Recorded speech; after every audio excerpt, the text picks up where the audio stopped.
Et les frères de Joseph vinrent et entrèrent auprès de lui. Il les reconnut, mais eux ne le reconnurent pas. Et quand il leur eut fourni leurs provisions, il dit, « Amenez-moi un frère que vous avez de votre père. Ne voyez-vous pas que je donne la pleine mesure et que je suis le meilleur des hôtes? Et si vous ne me l'amenez pas, alors il n'y aura plus de provisions pour vous chez moi, et vous ne m'approcherez plus. » Ils dirent, « Nous essaierons de persuader son père.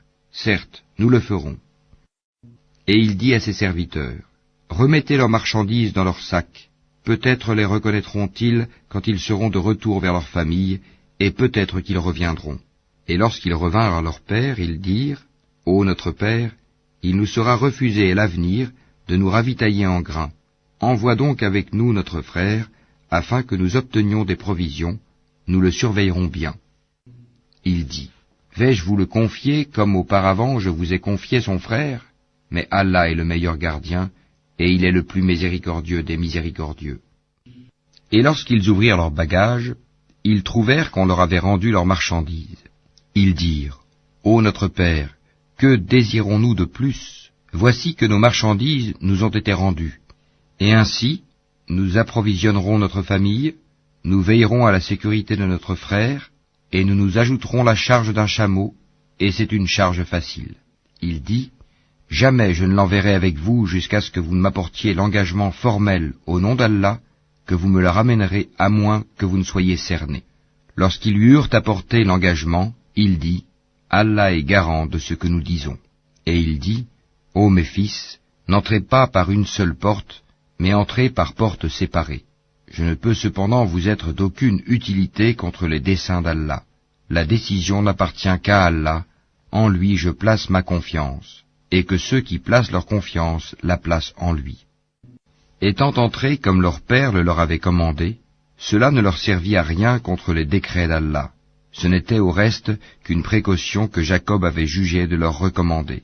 Il avait pleine connaissance de ce que nous lui avions enseigné, mais la plupart des gens ne savent pas. Et quand ils furent entrés auprès de Joseph, celui-ci retint son frère auprès de lui en disant, « Je suis ton frère, ne te chagrine donc pas pour ce qu'il faisait. » Puis, quand il leur eut fourni leurs provisions, il mit la coupe dans le sac de son frère. Ensuite, un crieur annonça, « Caravaniers, vous êtes des voleurs. » Ils se retournèrent en disant, « Qu'avez-vous perdu ?» Ils répondirent, « Nous cherchons la grande coupe du roi, la charge d'un chameau à qui l'apportera, et j'en suis garant. Par Allah, dirent-ils, vous savez certes que nous ne sommes pas venus pour semer la corruption sur le territoire, et que nous ne sommes pas des voleurs. Quelle sera donc la sanction si vous êtes des menteurs, dirent-ils? Ils dirent, la sanction infligée à celui dans les bagages de qui la coupe sera retrouvée est qu'il soit livré lui-même à titre d'esclave à la victime du vol. C'est ainsi que nous punissons les malfaiteurs. Joseph commença par les sacs des autres avant celui de son frère, puis il la fit sortir du sac de son frère. Ainsi suggérâmes-nous cet artifice à Joseph, car il ne pouvait pas se saisir de son frère selon la justice du roi, à moins qu'Allah ne l'eût voulu. Nous élevons en rang qui nous voulons, et au-dessus de tout homme détenant la science, il y a un savant, plus docte que lui. Ils dirent, s'il a commis un vol, un frère à lui auparavant a volé aussi. Mais Joseph tint sa pensée secrète, et ne la leur dévoila pas. Il dit en lui-même, votre position est bien pire encore, et Allah connaît mieux ce que vous décrivez. Ils dirent, ô Al-Aziz, il a un père très vieux, saisis-toi donc de l'un de nous à sa place, nous voyons que tu es vraiment du nombre des gens bienfaisants. Il dit, qu'Allah nous garde de prendre un autre que celui chez qui nous avons trouvé notre bien, nous serions alors vraiment injustes. Puis, lorsqu'ils eurent perdu tout espoir de ramener Benyamin, ils se concertèrent en secret. Leur aîné dit, ne savez-vous pas que votre père a pris de vous un engagement formel au nom d'Allah, et que déjà vous y avez manqué autrefois à propos de Joseph? Je ne quitterai point le territoire jusqu'à ce que mon père me le permette, ou qu'Allah juge en ma faveur, et il est le meilleur des juges. Retournez à votre père et dites, ô notre père, ton fils a volé, et nous n'attestons que ce que nous savons, et nous n'étions nullement au courant de l'inconnu. Et interroge la ville où nous étions, ainsi que la caravane dans laquelle nous sommes arrivés, nous disons réellement la vérité. Alors Jacob dit, Vos âmes plutôt vous ont inspiré d'entreprendre quelque chose. Ô belle patience, il se peut qu'Allah me les ramènera tous les deux, car c'est lui l'omniscient, le sage. Et il se détourna d'eux et dit, que mon chagrin est grand pour Joseph, et ses yeux blanchirent d'affliction, et il était accablé. Ils dirent, par Allah, tu ne cesseras pas d'évoquer Joseph jusqu'à ce que tu t'épuises ou que tu sois parmi les morts.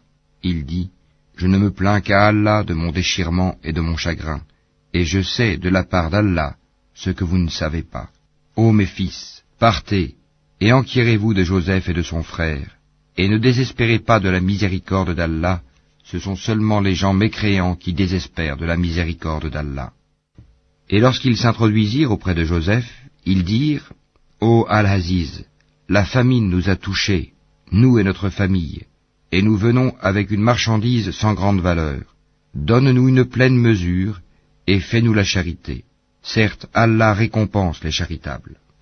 Il dit, savez-vous ce que vous avez fait de Joseph et de son frère alors que vous étiez ignorants, injustes? Ils dirent, est-ce que tu es? Certes, tu es Joseph. Il dit, je suis Joseph, et voici mon frère. Certes, Allah nous a favorisés. Quiconque craint et patiente, et très certainement, Allah ne fait pas perdre la récompense des bienfaisants. Ils dirent, par Allah, vraiment Allah t'a préféré à nous, et nous avons été fautifs. Il dit, pas de récrimination contre vous aujourd'hui, qu'Allah vous pardonne, c'est lui le plus miséricordieux des miséricordieux. Emportez ma tunique que voici, et appliquez-la sur le visage de mon père, il recouvrera aussitôt la vue, et amenez-moi toute votre famille. Et dès que la caravane franchit la frontière de Canaan, leur père dit, je décèle certes l'odeur de Joseph, même si vous dites que je radote. Ils lui dirent, par Allah, te voilà bien dans ton ancien égarement. Puis, quand arriva le porteur de bonne annonce, il l'appliqua, la tunique, sur le visage de Jacob. Celui-ci recouvra aussitôt la vue et dit, ne vous ai-je pas dit que je sais par Allah ce que vous ne savez pas? Ils dirent, ô notre Père, implore pour nous la rémission de nos péchés, nous étions vraiment fautifs. Il dit, j'implorerai pour vous le pardon de mon Seigneur, car c'est lui le pardonneur, le très miséricordieux. Lorsqu'ils s'introduisirent auprès de Joseph, celui-ci accueillit ses pères et mères et leur dit, entrez en Égypte en toute sécurité, si Allah le veut. Et il éleva ses parents sur le trône, et tous tombèrent devant lui, prosternés. Et il dit, ô mon père, voilà l'interprétation de mon rêve de jadis. Allah l'a bel et bien réalisé, et il m'a certainement fait du bien quand il m'a fait sortir de prison, et qu'il vous a fait venir de la campagne, du désert, après que le diable ait suscité la discorde entre mes frères et moi. Mon Seigneur est plein de douceur pour ce qu'il veut, et c'est lui l'omniscient, le sage. Ô mon Seigneur, tu m'as donné du pouvoir, et m'as enseigné l'interprétation des rêves. C'est toi le Créateur des cieux et de la terre. Tu es mon patron, ici-bas, et dans l'au-delà. Fais-moi mourir en parfaite soumission, et fais-moi rejoindre les vertueux. Ce sont là des récits inconnus que nous te révélons, et tu n'étais pas auprès d'eux quand ils se mirent d'accord pour comploter. Et la plupart des gens ne sont pas croyants malgré ton désir ardent, et tu ne leur demandes aucun salaire pour cela. Ce n'est là qu'un rappel adressé à l'univers. Et dans les cieux et sur la terre, que de signes auprès desquels les gens passent en s'en détournant. Et la plupart d'entre eux ne croient en Allah qu'en lui donnant des associés. Est-ce qu'ils sont sûrs que le châtiment d'Allah ne viendra pas les couvrir, ou que l'heure ne leur viendra pas soudainement, sans qu'ils s'en rendent compte? Dis, voici ma voix, j'appelle les gens à la religion d'Allah, moi et ceux qui me suivent, nous basant sur une preuve évidente. Gloire à Allah, et je ne suis point du nombre des associateurs. Nous n'avons envoyé avant toi que des hommes originaires des cités, à qui nous avons fait des révélations. Ces gens-là n'ont-ils pas parcouru la terre et considéré quelle fut la fin de ceux qui ont vécu avant eux? La demeure de l'au-delà est assurément meilleure pour ceux qui craignent Allah. Ne raisonnerez-vous donc pas?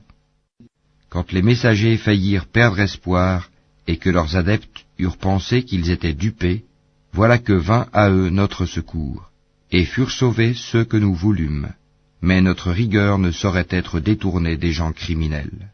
Dans leur récit, il y a certes une leçon pour les gens doués d'intelligence. Ce n'est point là un récit fabriqué.